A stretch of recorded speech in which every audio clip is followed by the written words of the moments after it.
Office එකේදී විතරක් නෙවෙයි මම දැන් ගෙදරදිත් IDD කෝස් ගන්නේ SLT ෆෝන් එකේ. ඔබේ නිවසේ SLT දුරකථනය දැන් IDD පහසුකම සහිතයි. Making headlines at first at 9. Untangling disputes. President Maithripala Sirisena emphasises the need to expedite land-related legal cases.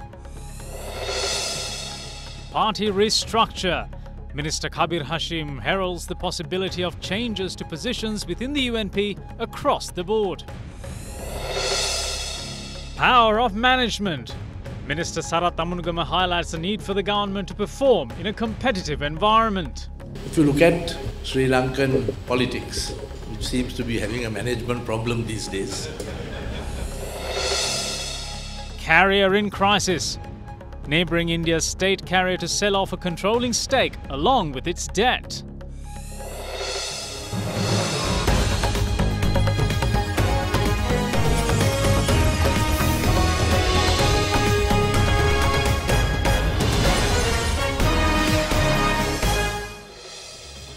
Good evening and welcome to First at 9. I'm Dhammika Ekanaika.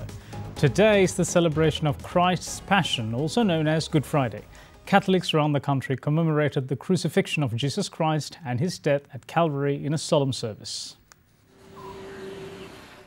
Holy Mass was celebrated in churches across the country, including Our Lady of Guadalupe Church in Trincomalee and Our Lady of Presentation or Tandavanveli Church in Batiklo.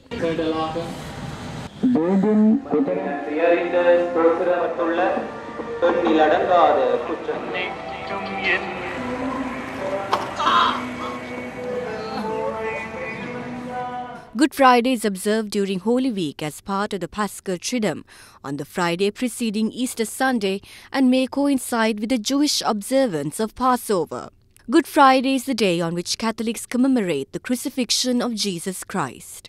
Accounts of the Gospel state that the Son of God was put to death after he was betrayed by Judas and sentenced to death. Catholics are joined by almost all other Christians in solemn commemoration on this day. The service, which is normally celebrated in the afternoon, is a continuation of the Maundy Thursday liturgy and hence begins silence as the night before ended in silence. Traditions relating to Good Friday vary from country to country.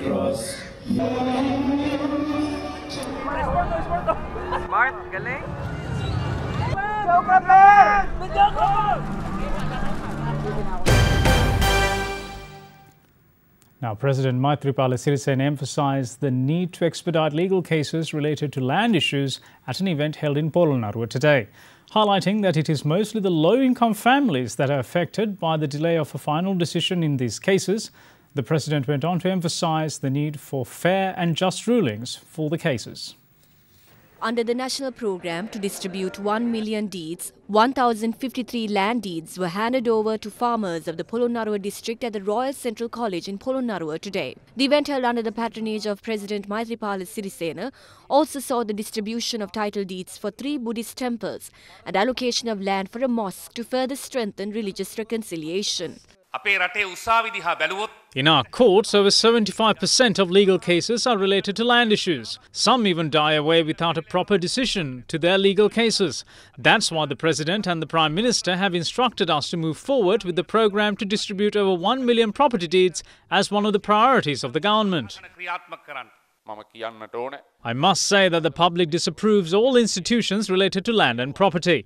I personally know how 3 licenses have been issued for a single land in the Mahaveli settlements. Justice must definitely be realised when it's a matter of land belonging to low-income families of the country. Courts are overwhelmed with cases related to land issues. When a ruling is given regarding land ownership, it must really be fair. Otherwise, an entire generation could be left on the streets. Meanwhile, this morning, a discussion forum on educational quality enhancement in the schools of the district was also held at the Royal Central College in Polonnaruwa under the patronage of President Maithripala Sirisena. Education officers, education consultants and school principals raised their issues related to the education sector within the district. Minister of Education Akila Viraj Karewasam and the Governor of the North Central Province P.B. Disanayaka also participated in the discussion today. Meanwhile, the newly constructed district labour office in Polonnaruwa was vested with the public under the patronage of President Maithripala Sirisena today. The 158 million rupee project aims to provide services for 50,000 employees in 3,000 various institutions scattered in the district. General Secretary of the United National Party, Minister Kabir Hashim, today said that there is a possibility of changes happening across all major positions of the party, including its leadership. The minister made these comments following an event held in Kegel today.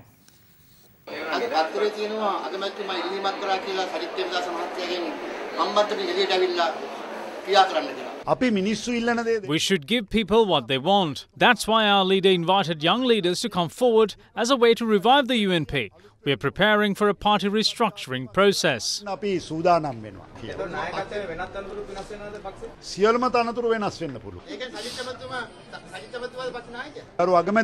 The Prime Minister decided to hold a special meeting at the party's headquarters on the 7th and the 8th.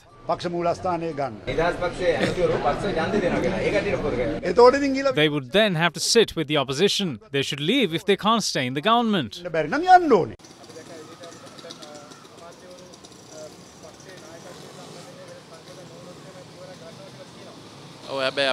Yes, we do have blabbermouths who can't even secure a win in any of their local bodies, but they can blabber with great threats.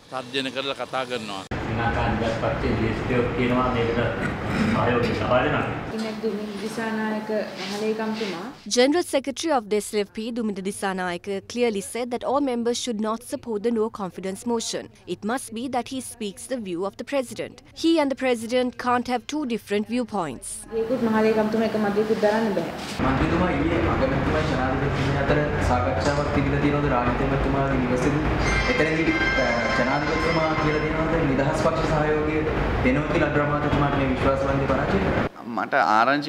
Our friends told us that the President has agreed to support the Prime Minister. We know that the President will try to protect the current government. Now, former President Mahinda Rajapaksa says that the present government has failed to eradicate crimes committed by the underworld. He made these remarks at an event held in Colombo this evening. A function to felicitate Venerable Halvitigala Yassasithera was held at the Pilliyandala Honnantara Sri Vijayanandarama temple this evening. The event was held under the auspices of former President Mahinda Rajapaksa and Speaker Karu Jayasuriya.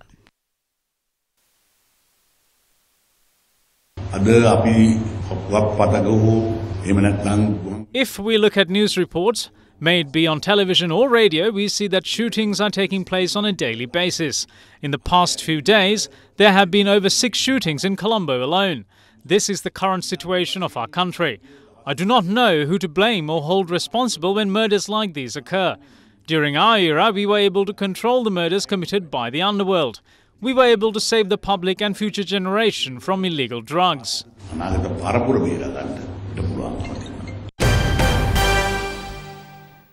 The results of 2017 GCE Ordinary Level Examination was released yesterday. Now, amid success stories that were reported from across the island, today we thought of bringing you a story of courage and overcoming steep hurdles. Tissara Lochana, who studies at Ambanpitiya Special School Kegol, obtained very good results in last year's GCE Ordinary Level Examination. Tissara, however, is differently abled from birth and has special needs. He not only shows colours in academia but also does well in extracurricular activities.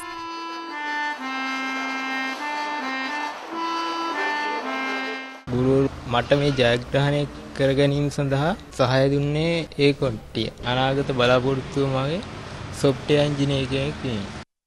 However, the school where Tissara studies only facilitates students up to the point of ordinary level. According to other Derana reporter, the Provincial Education Secretary Mahinda Veerasuriya has promised to commence advanced level mathematics and science streams at Tissara's school for his further studies. Life is often not what we expect it to be and are strewn with various hardships.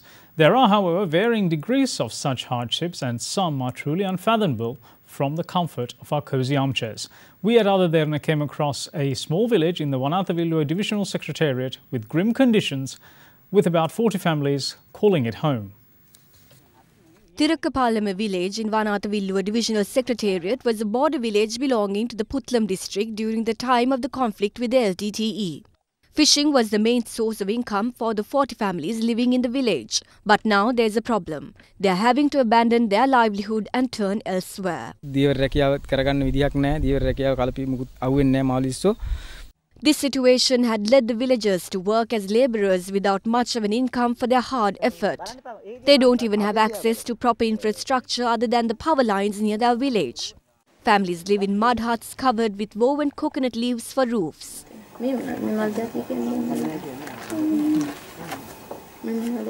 Even children living in the village face difficulties getting to their schools. It is time responsible public officials in Sri Lanka pay their kind attention to the plight of this community who are shunned to a small corner of the country. An archaeological excavation conducted near the Yodavava in Mana recently has led to the discovery of several artifacts, including 3 bowl furnaces used for production of beads, slags used to extract glass, blue and green coloured glass pieces and large pieces of ores. The dig, which yielded the artifacts is believed to be from the proto-history era in Sri Lanka and is conducted under the 2018 annual research program. 2018 annual research program is conducted by the Department of Archaeology and Heritage Management at the Rajarata University under the direct supervision of the Department of Archaeology. The main purpose of this excavation is to study and research the cultural transitions and the production technologies in Sri Lanka. During the archaeological excavations conducted at a site near the Yodavava in Mana yielded several artifacts including 3 bowl furnaces used for the production of beads, slags used to extract glass, blue and green coloured glass pieces and large pieces of ores. The samples of the artifacts found at the excavation site are to be shipped to the Beta Institute in USA for carbon dating in bid to identify the time period of this settlement. Since 2015, we have been starting research program around the Anuradhapura peripheral region. We are in Mana Giant Tank, right bank settlement mound. And we have started excavation in this place and we have identified 3 furnaces. These were used as glass smelting. We would hope to study settlement pattern, technology and resource use pattern in this area. A Nepali national who had swallowed several heroin capsules and attempted to smuggle them into Sri Lanka was arrested by officers of the Police Narcotic Bureau at the Bandaranaike International Airport in Katunaika.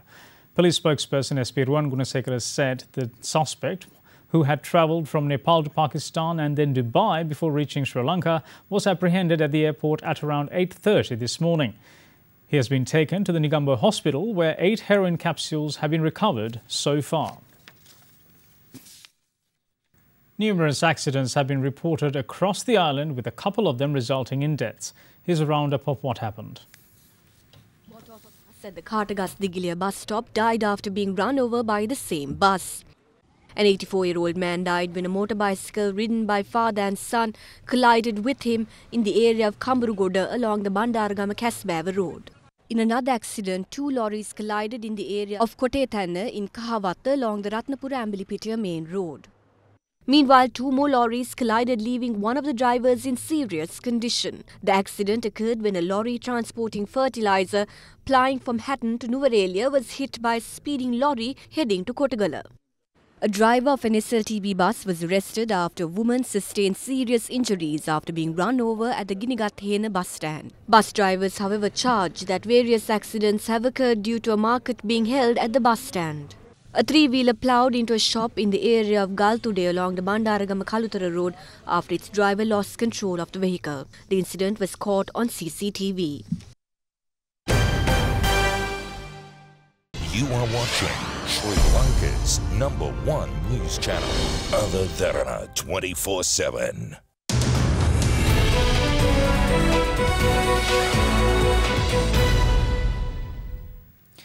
Welcome back. You're watching First at 9.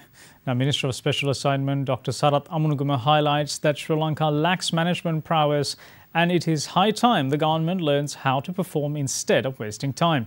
He made these remarks at an event held in Colombo last evening. The Chartered Management Institute Management Excellent Awards Night 2017 was held under the auspices of Minister of Special Assignment Dr. Sara Tamunugama.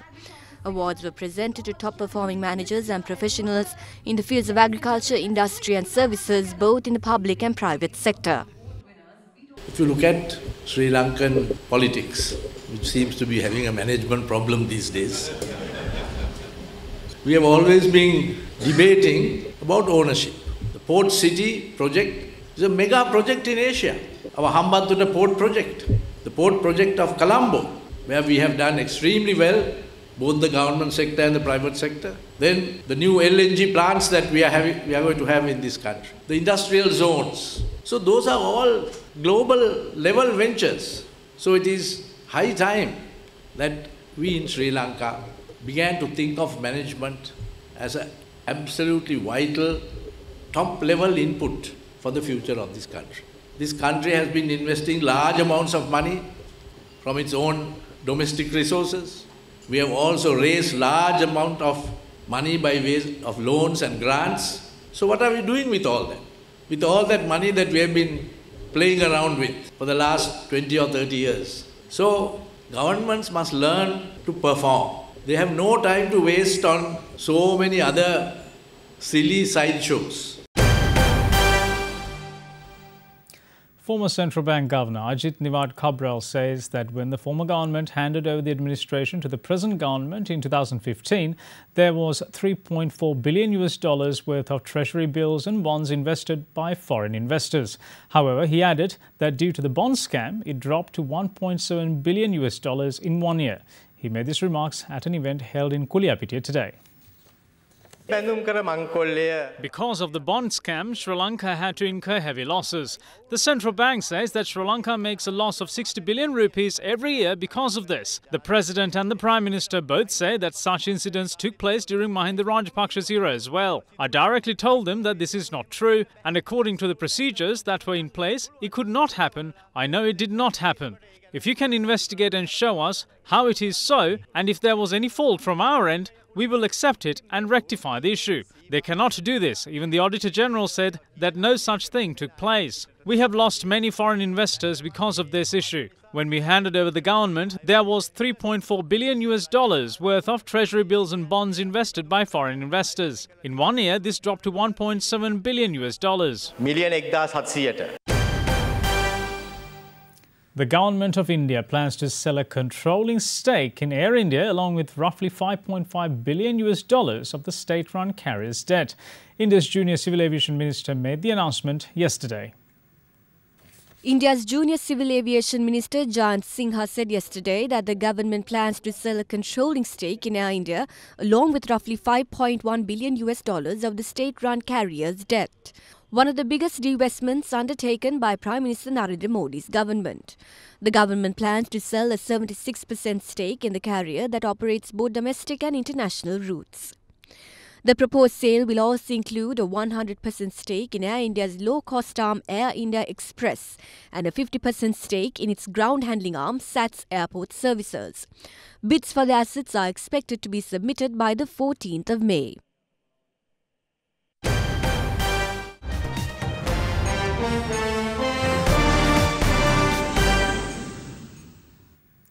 Time to look at news from around the world. Russia expelled 60 diplomats and closed St. Petersburg's US consulate in a tit-for-tat response to US sanctions over the spy poisoning case in the UK. Russian Foreign Minister Sergei Lavrov yesterday announced the latest development in the ongoing saga. Russian Foreign Minister Sergei Lavrov said yesterday that Russia will expel 60 US diplomats and will eject scores from other countries that have joined London and Washington in censuring Moscow over the poisoning of a spy. Lavrov told that US Ambassador John Huntsman has been summoned to the Russian Foreign Ministry, a Gothic skyscraper built under Soviet dictator Joseph Stalin, and told that 60 diplomats from US missions had a week to leave Russia as Washington had expelled 60 Russians. At a meeting with Deputy Foreign Minister Sergei Rybakov, Huntsman was also told that the US consulate in St. Petersburg would be closed, a like-for-like retaliation for the US closure of Russia's consulate in the US city of Seattle. That approach will mean that among other countries affected, France, Germany and Poland would each have 4 of their diplomats in Moscow sent home. Ukraine would forfeit 13 diplomats and Denmark, Albania and Spain would each have 2 of their embassy staff expelled. Meanwhile, doctors in the UK say Yulia Skripal, the daughter of the ex-spy poisoned along with her father, is out of danger. However, her father remains in critical but stable condition. Moving on with other international news, China's defunct space station Tiangong-1 is hurling towards Earth and is expected to crash this weekend. The space lab weighs more than 8 tons and is the size of a double-decker bus, larger than most of the man-made debris re-entering Earth's atmosphere. China's defunct space lab Tiangong-1 should fall to Earth over the weekend. It is over 10 meters in length and weighing more than 8 tons. At the size of a double-decker bus, Space Lab is larger than most of the man-made debris re-entering the Earth's atmosphere. Launched in 2011 and visited by 6 Chinese astronauts, Tiangong was supposed to have been deorbited in a planned manner. The intention was to use its thrusters to drive the vehicle towards a remote zone over the Southern Ocean. But all command links were abruptly lost in 2016 and now nothing can be done to direct the fall. However, experts say there is a very low risk that any parts of Tiangong that do not burn up will hit a populated area. The UK Space Agency's chief engineer stated that the majority of the module can be expected to burn up during re-entry heating, with the greatest probability being that any surviving fragments will fall into the sea. You are watching Sri Lanka's award-winning news channel, Other Derana 24/7. Let's now cross over to Katrina Chang at the Other Derana Weather Centre with your Forecast First evening edition.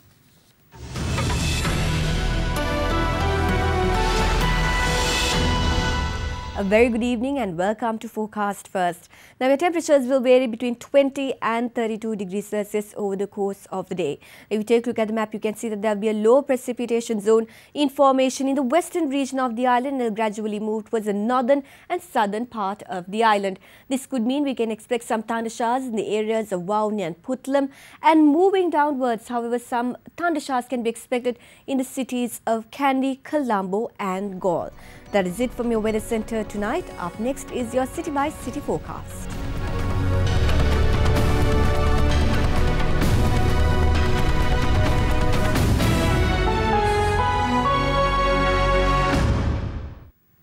And that's it from all of us right here at First at 9. And before we go tonight, with today being Friday, it's time for the good story of the week.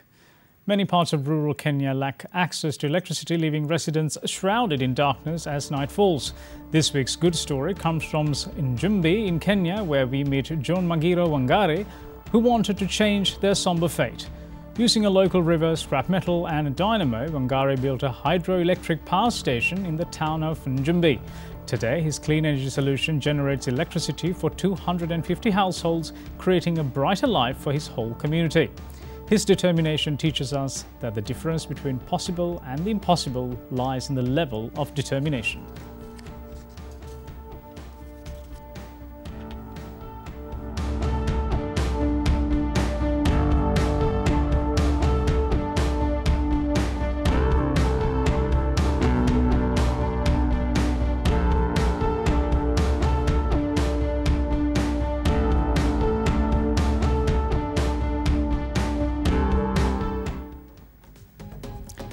That's it from us. Thanks for watching. Bye-bye.